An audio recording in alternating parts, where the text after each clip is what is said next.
कोल्हापूर जिल्हा परिषदेकडून डिसेंबर 2022 पर्यंत 12 वर्ष पूर्ण होणाऱ्या शिक्षकांना वरिष्ठ वेतन श्रेणीचा लाभ देण्यासाठी 2 वर्षांपूर्वी प्रस्तावांची मागणी केली होती.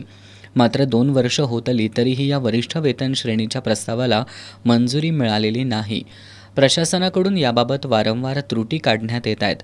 या प्रक्रियेला विलंब लागत असल्यानं पात्र शिक्षकांचे मोठे आर्थिक नुकसान होते.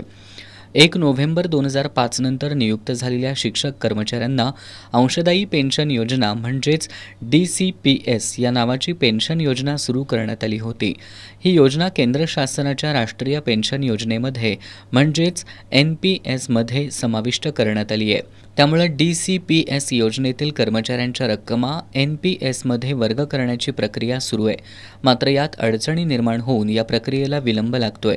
याबाबत योग्य ती कार्यवाही व्हावी यासह विविध मागण्यांसाठी पेन्शन संघटनेच्या वतीनं उद्या शुक्रवारी 14 जून रोजी दुपारी 12 वाजता जिल्हा परिषदेसमोर धरणं आंदोलन करण्यात येणार आहे, अशी माहिती पेन्शन संघटनेचे जिल्हाध्यक्ष मंगेश धनवडे यांनी दिली.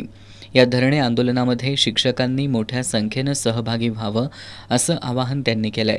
पत्रकार बैठकीला शिक्षक बँकेचे व्हाईस चेअरमन अमर वरुटे, जिल्हा कार्याध्यक्ष बालाजी पांढरे, जिल्हा महिला अध्यक्षा आरती पोवार, मारुती फाळके यांच्यासह संघटनेचे पदाधिकारी उपस्थित होते.